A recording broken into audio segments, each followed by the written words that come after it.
ওকে, তো আজকে আমরা কালকের এই যে টপিকের উপর এই যে কয়েকটা সৃজনশীল প্র্যাকটিস করে দেন নেক্সট টপিকে যাই। আর এইগুলা এই টপিকের উপর দেখবা যে টেস্ট পেপারে অনেক সৃজনশীল আছে। এই চ্যাপ্টার থেকে মেইনলি এই টপিকটা থেকে এই সৃজনশীল আসে। তো তুমি এই টপিকের উপর অনেক সৃজনশীল পেয়ে যাবে, এগুলো অবশ্যই প্র্যাকটিস করে রাখবে। ওকে, আমরা যে তারপরও দু একটা সলভ করি।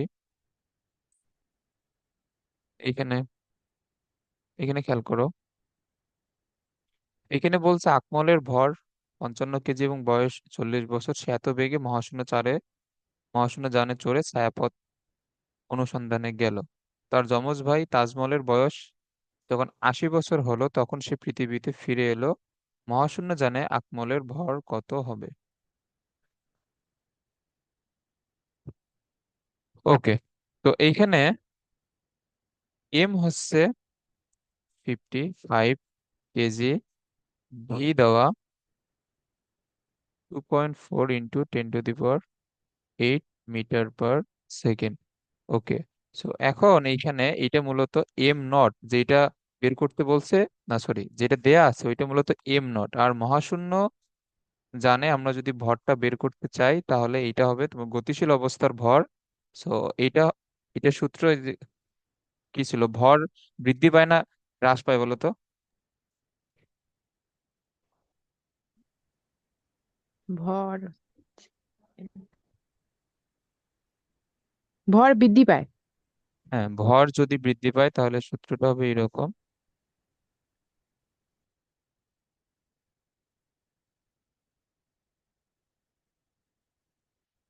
ওকে, সো এখন এখানে সব মান তো এখানে দেয়াই আছে। এটা হচ্ছে 55, 1 - ভি এর মান হচ্ছে 2.4 × 10⁸, আর এটা হচ্ছে 3 × 10⁸ এর উপর স্কোয়ার। সো এটা ক্যালকুলেশন করলে যেটা অ্যান্সার আসবে, এটা অ্যান্সার হবে, এটার অ্যান্সার আসে কত?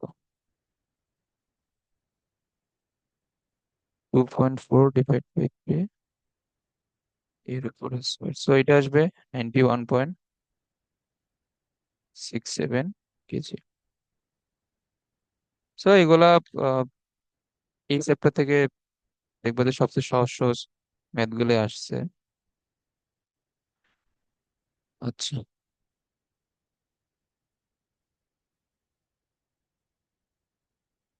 এরপরে উদ্দীপকের দুই ভাইয়ের বর্তমান বয়স সমান থাকবে কিনা।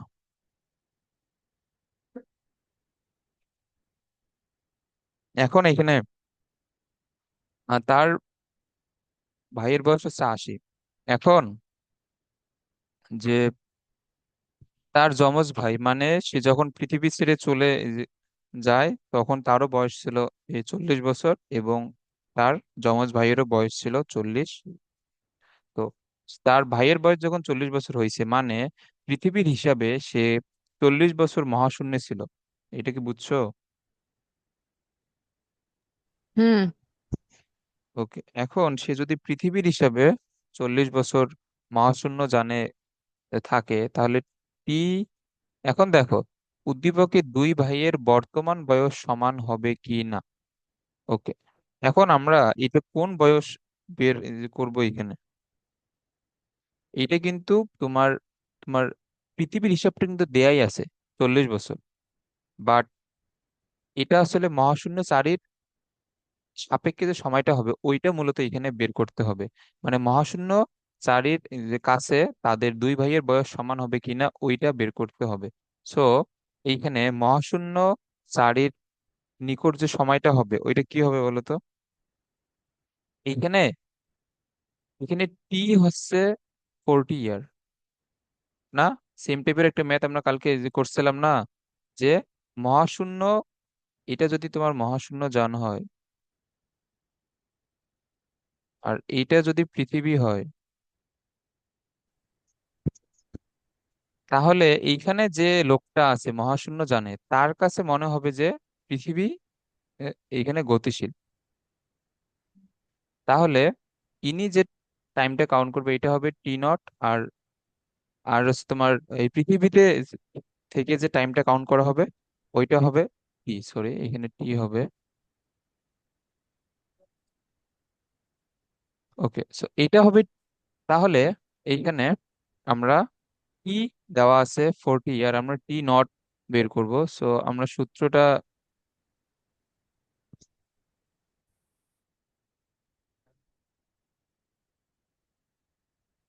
এখানে হবে t is equal t not divide by 1 - v square by c square. এই বুঝছো এই ম্যাথটা? হ্যাঁ, বুঝছি। ওকে, সো এখন এখানে সব মান এখানে দেয়া আছে। টি নটের মান তুমি যদি বের করো, টি নটের মান আসবে 24 ইয়ার। সো এটা হচ্ছে টি নট হচ্ছে 24 ইয়ার। আচ্ছা, এটা এই টাইমটা কাউন্ট করবে কে? মহাশূন্যচারী।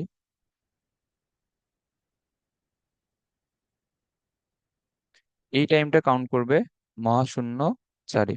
ওকে, তাহলে মহাশূন্যচারীর নিকট আকমল, তাহলে আকমলের বয়স কত হবে বলো তো?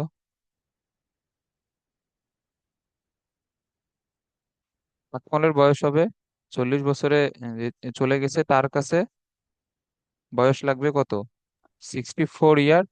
আর তার আর তার ভাইয়ের যে বয়স এটা তো দেয়াই আছে, তার ভাইয়ের বয়স হচ্ছে 80 ইয়ার। এটা এখন তাহলে কি হবে? এটা সমান হবে না, এটা বুঝছো? হ্যাঁ। ওকে,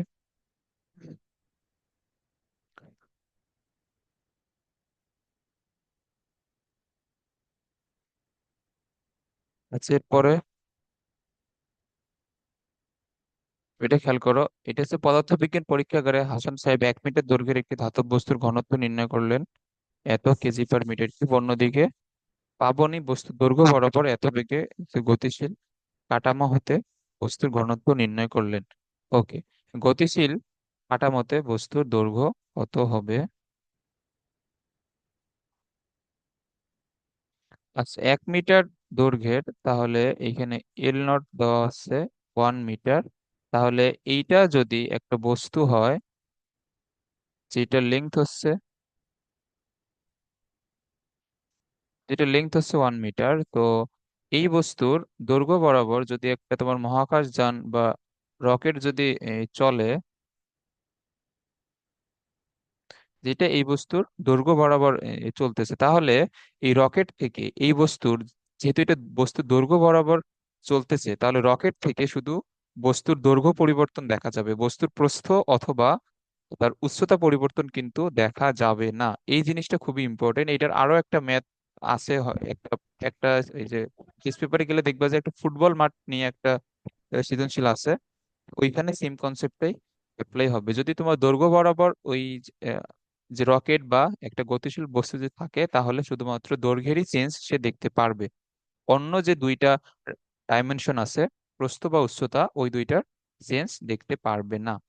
ওকে, তাহলে এখানে বেগ দেওয়া কত?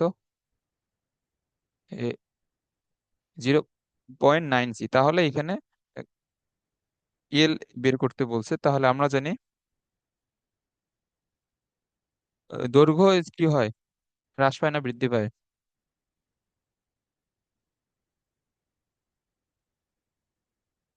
দৈর্ঘ্য হচ্ছে হ্রাস পায়। হ্যাঁ, যদি দৈর্ঘ্য হ্রাস পায় তাহলে সূত্র হবে এরকম। ওকে, সোয়েল নট হচ্ছে 1 মিটার, এটা 1 - উপরে 0.9 সি, ভি এর মান নিচে হচ্ছে সি, এইখানে স্কোয়ার। ওকে, সো এটা তুমি যদি ক্যালকুলেট করো তাহলে অ্যান্সার আসবে 0.4359 মিটার। ওকে,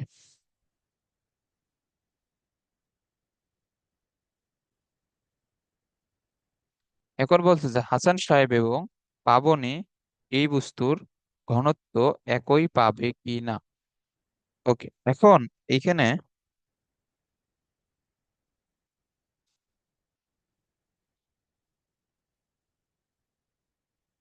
এইখানে একটা জিনিস খেয়াল করো। এখানে হাসান সাহেব যেটা এই তোমার ঘনত্ব পরিমাপ করছে,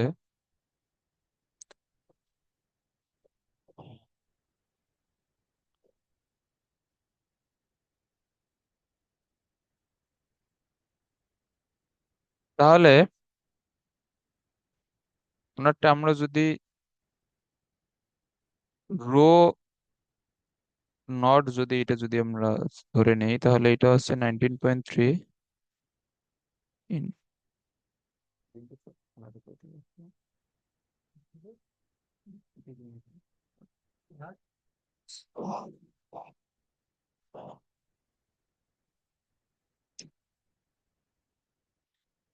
না কেউ আসেনি। কে নিয়ে আসছে? এর কাছে না বুঝে আমি জিজ্ঞেস করছি।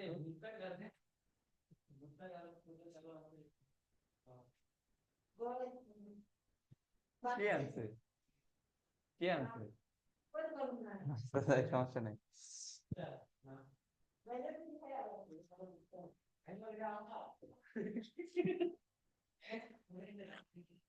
আচ্ছা, এখানে খেয়াল করো। নিয়ে যাও, নিয়ে যাও। রাখিস আমার জন্য, নিয়ে যাও। আরে পড়াইতেছি তো। নিয়ে যা, নিয়ে যা, ওই রুমে নিয়ে যা। এ রোহান, রাখিস তো আমার জন্য। একটা একটা বাড়ি নিয়ে আমার রুমে রেখে আয়। ওইখান থেকে বাড়ি আনিস, রান্নাঘর থেকে নিয়ে। ওকে, এখন এইখানে আচ্ছা, তো এই এইখানে তোমার এই ঘনত্বের সূত্র কি আমরা জানি? Rho is equal to M divide by V, এইটা না? হুম। ওকে, সো এখন এম এবং ভি মানে কি? ভি মানে হচ্ছে দৈর্ঘ্য, প্রস্থ এবং উচ্চতা, তিনটেরই এখানে গুণফল। সো এখন এই যে তোমার হাসান সাহেবের যেটা ডেনসিটি বা ঘনত্ব পরিমাপ করছেন, ওইটা তো স্থির অবস্থা। ওকে, বাট এইখানে তোমার পাবনি তো এখানে গতিশীল অবস্থায় আছে, তাহলে পাবনির সাপেক্ষে এখানে কি কি চেঞ্জ হবে বলো তো?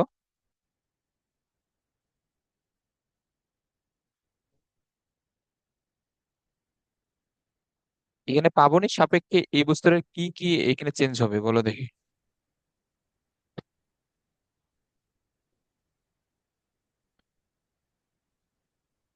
বলো। উম, ভর হ্রাস পাবে। হ্যাঁ, এখানে এখানে ভর চেঞ্জ হবে।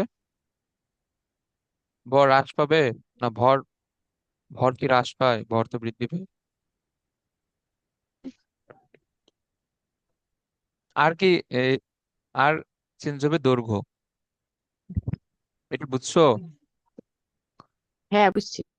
কারণ এইখানে এটা তো তোমার দৈর্ঘ্য বরাবর গতিশীল আছে, তাহলে অবশ্যই ভরও চেঞ্জ হবে এবং দৈর্ঘ্য বরাবর গতিশীল থাকার জন্য শুধুমাত্র দৈর্ঘ্যটা চেঞ্জ হবে, প্রস্থ এবং উচ্চতা কিন্তু চেঞ্জ হবে না। তাহলে এইখানে তোমার ঘনত্বটা চেঞ্জ হবে দুইটা কারণে, একটা হচ্ছে ভরের পরিবর্তনের কারণে, আর একটা হচ্ছে দৈর্ঘ্যের পরিবর্তনের জন্য। ওকে,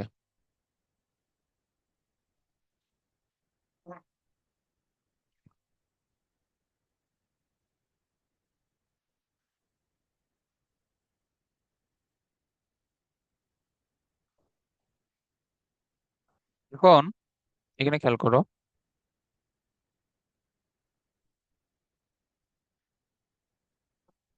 So, আমরা এখানে আমরা জানি ভর বৃদ্ধি পায়, তাহলে M M not divide by 1 - v² by c। এখন এই সূত্র থেকে এম এর সূত্রটা বের করো। এম ইজ ইকুয়াল টু কি, রো ইন্টু ভি না? ওকে, দেখো তো এটা হচ্ছে তোমার পরিবর্তিত অবস্থার ভর, তাহলে এটা কি হবে, রো ইন্টু ভি, আর এটা যেহেতু আদি অবস্থা, rho not V naught.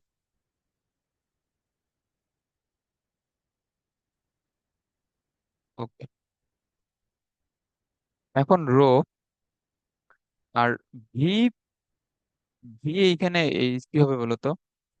V হচ্ছে, আমি যদি এ কে এখানে ধরে নেই দৈর্ঘ্য, বি কে প্রস্থ এবং সি উচ্চতা, আর রো নট, আর এইখানে ভি নটে এ নট থাকবে আর বি এবং সি সেম থাকবে। এই লাইনটা খুবই ভালোভাবে বুঝতে হবে, কারণ আমি তো একটু আগেই তো বললাম যে শুধুমাত্র দৈর্ঘ্যটা চেঞ্জ হবে, তাহলে এইটা হচ্ছে আমাদের স্থির অবস্থা দৈর্ঘ্য।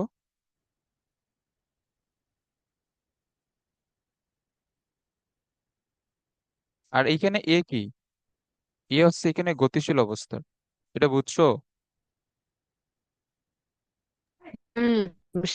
আর বি এবং সি তো দুই ক্ষেত্রেই সেম, কারণ এটা শুধুমাত্র দৈর্ঘ্য বরাবর যেহেতু গতিশীল ছিল, সেহেতু উচ্চতা এবং প্রস্থ কোনোটাই চেঞ্জ হবে না।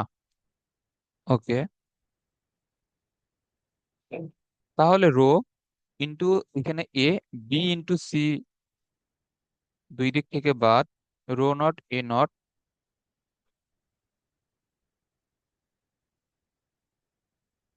ওকে, তাহলে আমাদের এখানে রোটা জাস্ট বের করতে হবে। এ দেওয়া কত? এ হচ্ছে, এ কোনটা? এ বলতে পরিবর্তিত দৈর্ঘ্য আর কি। আচ্ছা, এখন তুমি এর জায়গায় এল এবং এ নটের জায়গায় এল নটও লিখতে পারো, কোনো সমস্যা নেই, কারণ আমরা এখানে গ নম্বরে এল এবং এল নট দিয়েই বের করছে। তো এ হচ্ছে পরিবর্তিত বা তোমার গতিশীল অবস্থা দৈর্ঘ্য, আমরা যেটা বের করে রাখছিলাম অলরেডি গ নম্বরে। আর রো নট তো দেয়া আছে 19.3 ইন্টু 10⁻³ এ নট কত? স্থির অবস্থা দৈর্ঘ্য 1 মিটার দেওয়া, আর এখানে 1 মাইনাস বেগের মান 0.9 সি ডিভাইড বাই সি, এর উপর পুরোটার উপর স্কোয়ার। ওকে, সো এখান থেকে তুমি যদি রো কাউন্ট করো, 101.6 into 10⁻³ KG per metre cube আসবে। ম্যাথটা ক্লিয়ার? এই ম্যাথটা কিন্তু খুবই ইম্পর্টেন্ট। হ্যাঁ। ওকে,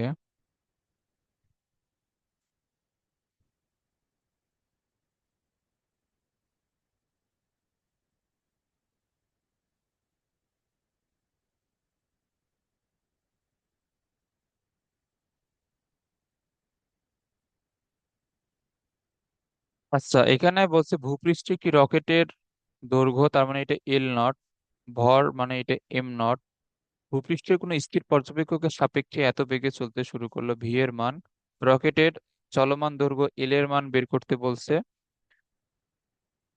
রকেটের বেগ দ্বিগুণ করা হলে এর ভরের কিরূপ পরিবর্তন হবে। আচ্ছা, আমি বলি এখানে, এটা খ নম্বরে একবার, একবার বেগের মান এই যখন এইটা, তখন একবার এম এর মান বের করবা, আবার যখন বেগের মান হবে আদি বেগের দ্বিগুণ, তখন এইটা ধরে আবার একবার এম এর মান বের করবা, মানে তোমার গতিশীল অবস্থার ভর আর কি, এটা বুঝছো?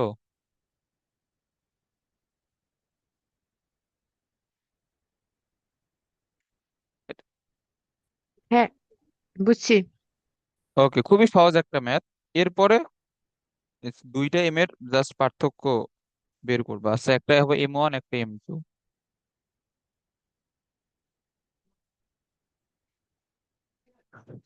ওকে,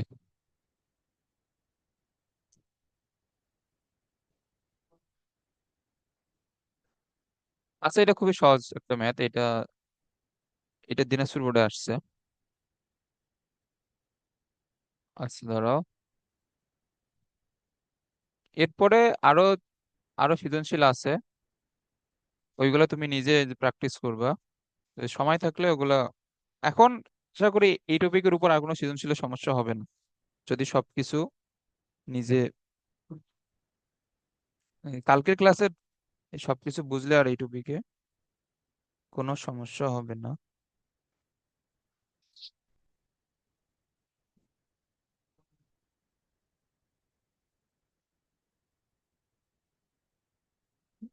ওকে,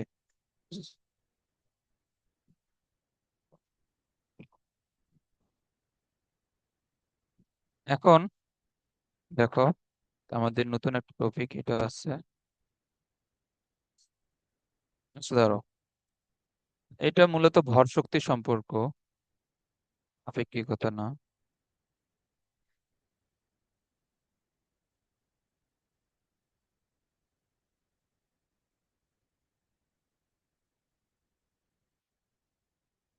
ওকে, সো এটা হচ্ছে ভর শক্তি সম্পর্ক। আপেক্ষিকতার আমাদের বিশেষ সূত্রের সাহায্যে ভর এবং শক্তির মধ্যে একটা সম্পর্ক আছে।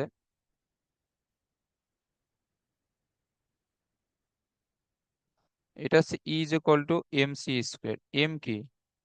এম হচ্ছে ভর, আর সি হচ্ছে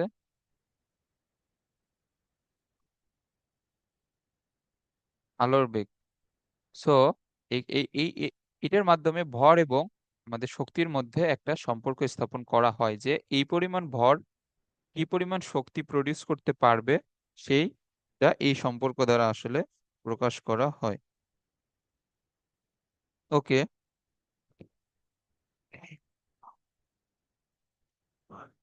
এখন এইখানে এখানে খেয়াল করো,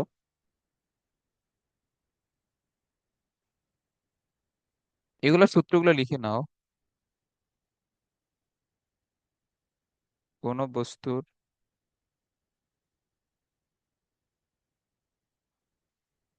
কোন বস্তুর স্থির অবস্থার যে শক্তি, এটা যদি ই নট হয় এটা হবে M not into C square. এখন কোন বস্তুর স্থির অবস্থার শক্তি E not is equal to m not into C square, এটা দ্বারা বোঝায় আসলে একটা বস্তু যখন স্থির অবস্থায় থাকে তখন তার স্থির অবস্থার ভর, যেটা এম নট, আমরা জানি অবশ্যই, এম নট ইন্টু আলোর বেগ। তুমি যদি গুণ করো, আচ্ছা এখানে স্ক্রিন শেয়ার কি চলে গেছে নাকি? না। আচ্ছা দাঁড়াও দাঁড়াও একটু দাঁড়াও।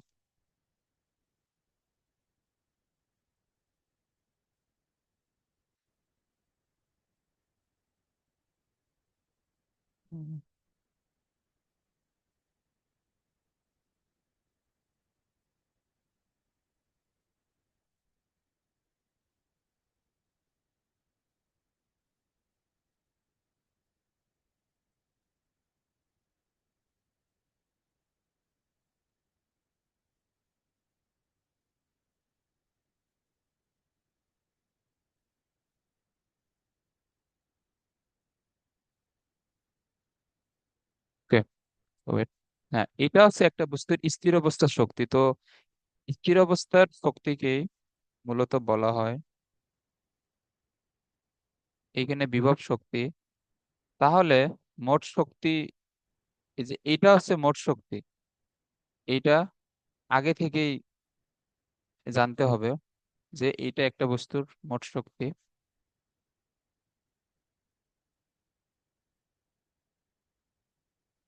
ওকে, তাহলে আমরা জানি মোট শক্তি সমান কি বলতো? মোট শক্তি সমান গতি শক্তি প্লাস বিভব শক্তি, এটা না? ওকে, তাহলে মোট হ্যাঁ। শক্তি হবে ই কে বা কাইনেটিক এনার্জি, আর ইপি বা বিভব শক্তি। তাহলে ই কে প্লাস ইপি মানে হচ্ছে এম নট সি স্কোয়ার। তাহলে একটা বস্তুর গতিশক্তি কি হবে বলতো?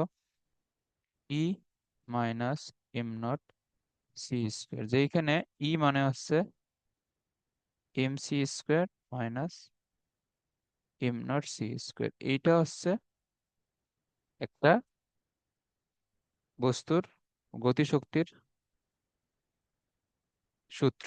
ওকে, লিখে নাও এগুলো। নিশি। Okay,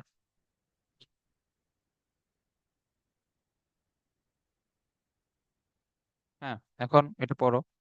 একটি ইলেকট্রনের নিশ্চল ভর এত, এখন নিশ্চল ভর মানে কি? নিশ্চল ভর মানে হচ্ছে এম নট, যেটা 9.028 ইন্টু 10⁻31 কেজি। এর সমতুল্য শক্তি আছে, সমতুল্য শক্তি এটা, এটা কি হবে? সমতুল্য শক্তি মানে কি? M not into C square না, কারণ এখানে যে ভরটা দেয়া আছে তোমাকে ওই ভরের সমতুল্য শক্তি বের করতে বলছে, তাহলে ওই ভরের সমতুল্য শক্তির সূত্র এখানে কি হবে? M not C square.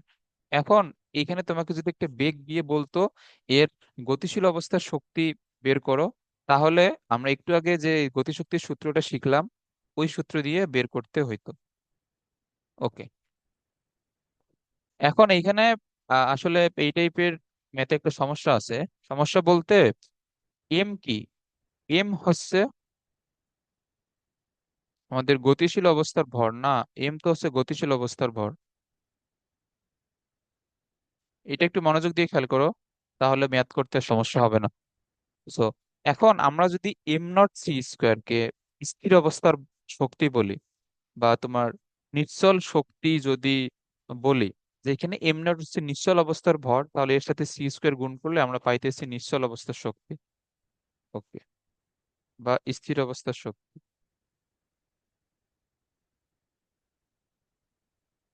এটা হচ্ছে স্থির অবস্থার শক্তি। বাট এখন তাহলে আমি যদি গতিশীল অবস্থার শক্তি বলি,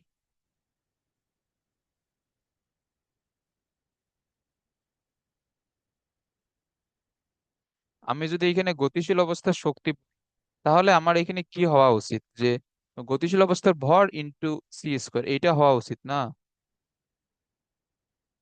এটা তো হওয়া হ্যাঁ, উচিত, বাট এটা আসলে হবে না, কারণ এটা হচ্ছে আমাদের মোট শক্তি। সো এটা কিন্তু উ- একে- কিন্তু তোমার গতিশীল অবস্থার শক্তি is equal to m c square না। তোমার গতিশীল অবস্থার শক্তি মানে হচ্ছে গতিশক্তি। সো আমরা একটু আগে যে গতিশক্তির সূত্রটা শিখলাম, এটা কি হবে? মোট শক্তি থেকে এম নট সি স্কোয়ার বাদ দিতে হবে, তাহলেই আমরা কেবল গতিশীল অবস্থার শক্তি পাবো। এখন বুঝছো? হ্যাঁ, ওকে।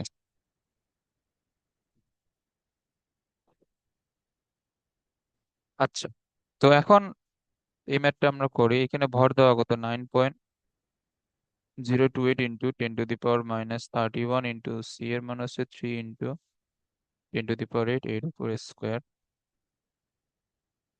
আচ্ছা, এটা বের করো। 9.028 ইন্টু 10⁻³ ইন্টু 3। আচ্ছা, এইটা আসবে 8.1252 ইন্টু 10⁻14 জুল। ওকে। এখন এটাকে তোমার নিয়ে যেতে বলছে ইলেকট্রন ভোল্টে। ইলেকট্রন নাকি এটাকে কই নিয়ে যেতে বলছে? প্রশ্ন কোথায়? হ্যাঁ, এটাকে নিয়ে যেতে বলছি ইলেকট্রন ভোল্টে। সো এটা কিভাবে নিয়ে যাবো বলো?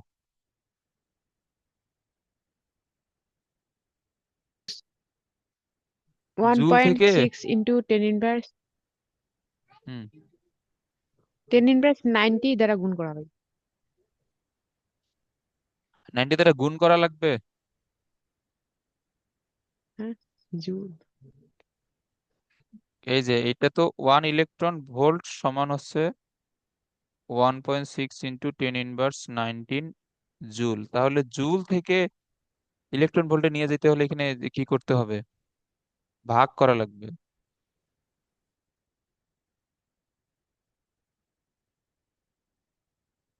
এটা বুঝো নাই যে এখানে ভাগ করা লাগবে? বুঝছি। সো এখন এটা ভাগ করো। এটা ভাগ 50, 78, 25 ইলেকট্রন ভোল্ট। সো এটা হচ্ছে অ্যান্সার।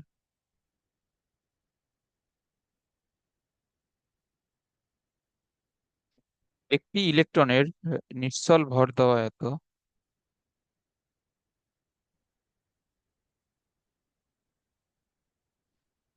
এটি আলোর দ্রুতির 90% দ্রুতি নিয়ে চলছে, তাহলে ভি হবে 90% অফ সি বা 0.9 ইন্টু সি।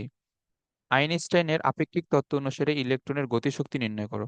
ওকে, সো এখন এইখানে তোমার গতিশক্তির সূত্র কি বলতো? M C square minus M not C square, এটা না? হুম তো এখানে এম আগে বের করে নেওয়া লাগবে। সো এম আমরা যদি বের করতে চাই, তাহলে এম আমাদের আবার এই সূত্র দিয়ে বের করতে হবে। এটা হচ্ছে 9.1 ইন্টু 10 ইনভার্স 31, 1 মাইনাস এটা হচ্ছে 0.9 into C divide by C এর উপর স্কোয়ার। সো এটা যদি বের করি 9.1 10 ইনভার্স 31 নিচে √1 - 0.9 এর উপর স্কোয়ার, তাহলে এটা বের করে দেখো 2.087 10 ইনভার্স - 30 কেজি। ওকে, এখন এইখানে ইয়ে করো, এটাকে ক্যালকুলেশন একটু শর্ট করার জন্য সি স্কোয়ারটা বাইরে নিয়ে আসো, তাহলে এম মাইনাস এম নট করো, -31 ইন্টু সি স্কোয়ার।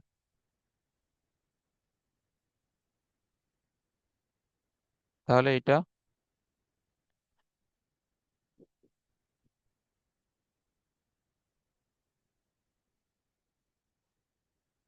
এত জুল আসবে। আসছে?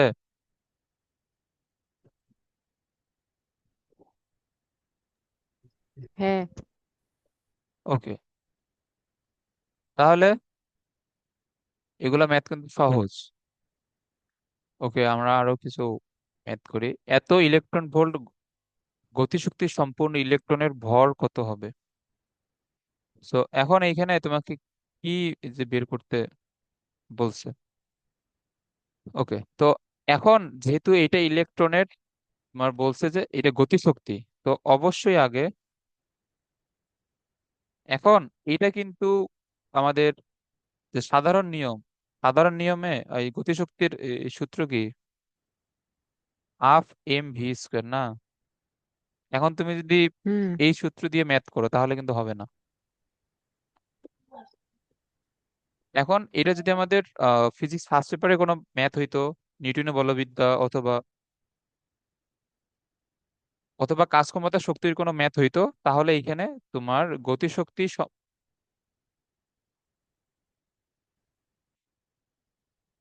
ওকে, তাহলে এটা হয়তো এত ইলেকট্রন ভোল্ট, তাহলে তুমি এটা নর্মালি এই নিয়মেই এই যে করে ফেলতা, যে 1 ইলেকট্রন ভোল্টকে আবার জুলে নিয়ে যাইতা, তারপর এইখান থেকে হাফ এম ভি স্কোয়ার দিয়ে।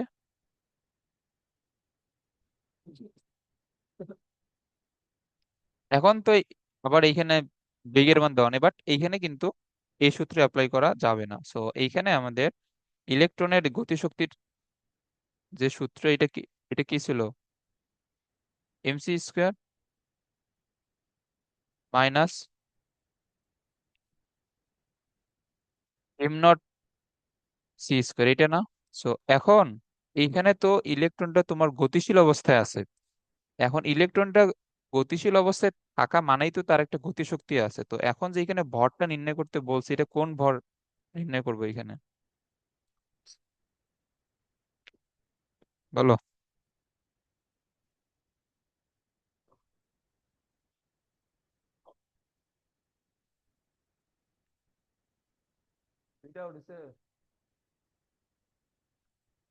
ওকে, সো এখন বলো এখানে কোন ভরটা এখানে বের করব?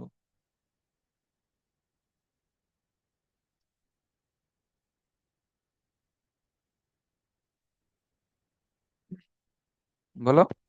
এম হ্যাঁ, এখানে তো এম বের করতে হবে, এত কনফিউজ শর্ত কিছু নেই, কারণ এখানে তো ইলেকট্রনের গতিশক্তি আছে, মানে সে গতিশীল অবস্থায় আছে এবং সে তার এখানে তার গতিশীল অবস্থার ভরটাই নির্ণয় করতে বলছে, মানে এম নির্ণয় করতে বলছে। তো ই কে দেওয়া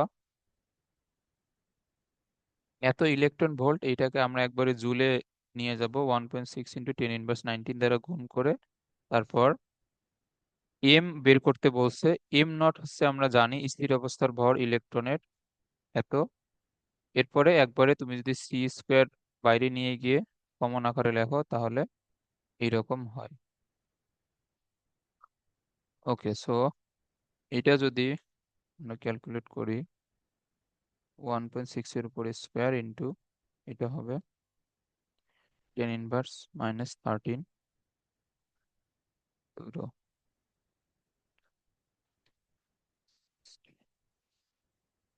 -13 ডিভাইড বাই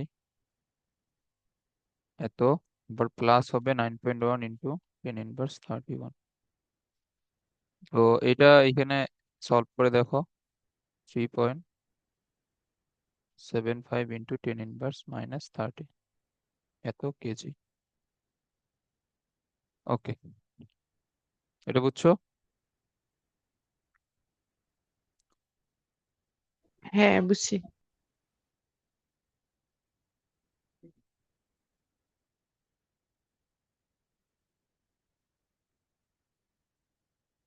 আচ্ছা, এখন এইখানে আগে এটা লিখে নাও। এএমইউ মানে হচ্ছে অ্যাটমিক মাস ইউনিট। এগুলো সবগুলো গুণগত রসায়নে আছে।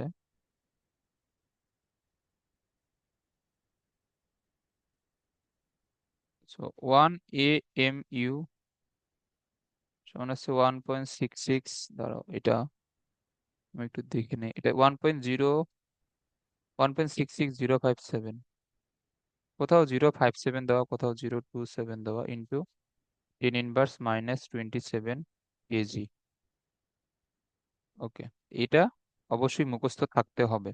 এটা মুখস্থ না থাকলে কিন্তু এই ম্যাথ করতে পারবা না।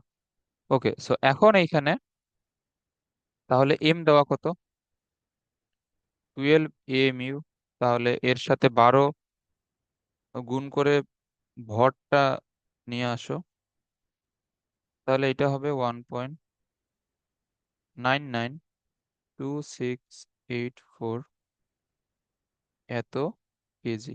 তাহলে এই ভরের সমতুল্য শক্তি কি হবে? এত এম ইন্টু সি স্কোয়ার। তাহলে এর সাথে একবারে সি স্কোয়ার গুণ করে দাও, 1.793 10 ইনভার্স -9 জুল। ওকে, এই পর্যন্ত আশা করি আসছে।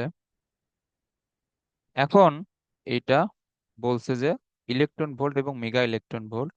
So E K 1.793